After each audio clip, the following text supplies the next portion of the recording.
ಹಾಸನ ಜಿಲ್ಲೆಯ ಜನರಿಗೆ ಯಾಕೋ ಆನೆಗಳ ಕಾಟ ತಪ್ಪೋ ಹಾಗೆ ಕಾಣ್ತಾ ಇಲ್ಲ.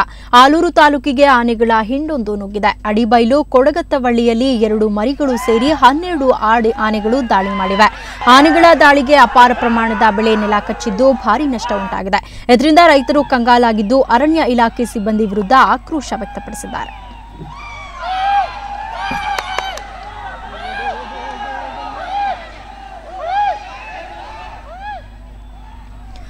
ಇನ್ನು ಹಾಸನ ಜಿಲ್ಲೆಯ ಸುತ್ತಮುತ್ತ ಅರಣ್ಯ ಪ್ರದೇಶ ಇರುವುದರಿಂದ ಕಾಡಾನೆಗಳ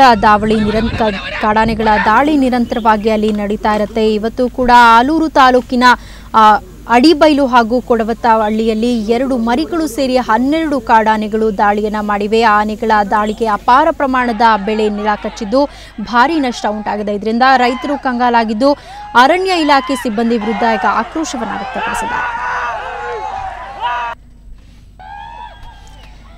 ಈ ಬಗ್ಗೆ ಮತ್ತಷ್ಟು ಮಾಹಿತಿಯನ್ನು ಪಡೆಯೋಣ. ನಮ್ಮ ಪ್ರತಿನಿಧಿ ಹರೀಶ್ ಈಗ ನಮ್ಮ ಜೊತೆ ದೂರವಾಣಿ ಸಂಪರ್ಕದಲ್ಲಿದ್ದಾರೆ. ಹರೀಶ್, ಕಾಡಾನೆಗಳ ದಾಳಿ ಯಾವಾಗ ಕಾಡಾನೆಗಳು ದಾಳಿಯನ್ನ ಮಾಡಿವೆ? ಎಲ್ಲಿಂದ ಬಂದಿದೆ ಇಷ್ಟೊಂದು ಆನೆಗಳು?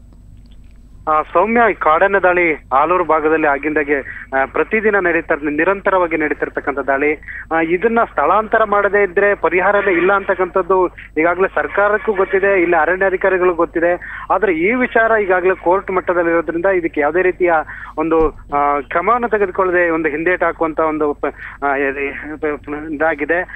ಈ ಹಂತದಲ್ಲಿ ಇಲ್ಲಿನ ಜನರು ಮಾತ್ರ ಈ ಆನೆ ಸ್ಥಳಾಂತರ ಕೋರ್ಟ್ನಲ್ಲಿದ್ರು ಇಲ್ಲಿನ ಜನರ ನಿತ್ಯದ ಬದುಕು ಮಾತ್ರ ದುಸ್ತರವಾಗಿದೆ. ಯಾಕೆಂದ್ರೆ ಕಾಡಾನೆಗಳ ದಾಳಿಯಿಂದಾಗಿ ಇಲ್ಲಿಯ ಜನಜೀವನ ಸಂಪೂರ್ಣವಾಗಿ ಒಂದು ರೀತಿಯ ದುಸ್ತರವಾಗಿದೆ ಅಂತ ಹೇಳ್ಬೋದು. ಎಲ್ಲಾ ರೀತಿಯ ಚಟುವಟಿಕೆಗಳು ಸಹ ಇಲ್ಲಿಯ ಕಾಡಾನೆಗಳ ದಾಳಿಯಿಂದಾಗಿ ಅಡ್ಡಿ ಆಗ್ತಾ ಇದೆ.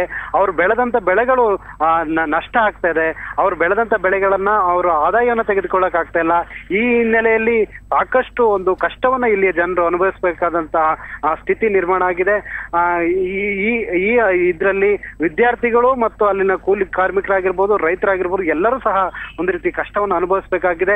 ಕಾಡಾನ ಸ್ಥಳಾಂತರ ಒಂದೇ ಇದಕ್ಕೆಲ್ಲಕ್ಕೊಂದು ಪರಿಹಾರ ಅಂತಕ್ಕಂಥದ್ದು ಇಲ್ಲಿ ಎಲ್ಲರ ಜನರ ಒಂದು ಮಾತಾಗಿದೆ. ಹೀಗಾಗಿ ಅರಣ್ಯಾಧಿಕಾರಿಗಳು ಸಹ ಈಗ ಕಣ್ಮುಚ್ಚಿ ಕುಳಿತುಕೊಳ್ಳುವಂತ ಒಂದು ಇದಕ್ಕೆ ಮುಂದಾಗಿದ್ದಾರೆ. ಯಾಕೆಂದ್ರೆ ಪ್ರತಿದಿನ ನಿರಂತರವಾಗಿ ದಾಳಿ ಮುಂದುವರೆದ್ರಿಂದ ಅವರು ಸಹ ಪ್ರತಿದಿನ ಅಲ್ಲಿ ಹೋಗ್ತಾ ಇಲ್ಲ. ಈಗ ಕಾಟಾಚಾರಕ್ಕೆ ಯಾವುದೋ ಒಂದು ಸಮಯದಲ್ಲಿ ಹೋಗಿ ಕಾಡಾನೆಗಳನ್ನ ಕಾಡಿಗಟ್ಟುವಂತ ಒಂದು ಕೆಲಸವನ್ನ ಮಾಡ್ತಾ ಇದ್ದಾರೆ. ಆದ್ರೆ ಪ್ರತಿದಿನ ರಾತ್ರಿ ಮತ್ತು ಮುಂಜಾನೆ ವೇಳೆಯಲ್ಲಿ ಕಾಡಾನೆಗಳು ಊರಿನೊಳಗೆ ನುಗ್ಗಿ ಈ ಹುಲ್ಲಿನ ಬಣವೆಗಳಾಗಿರ್ಬೋದು, ಭತ್ತದ ಬಣವೆಗಳು ಮತ್ತು ಕಾಫಿ, ತೆಂಗು ಎಲ್ಲಾ ಬೆಳೆಗಳನ್ನು ಸಹ ನಾಶ ಮಾಡ್ತಾ ಇದೆ.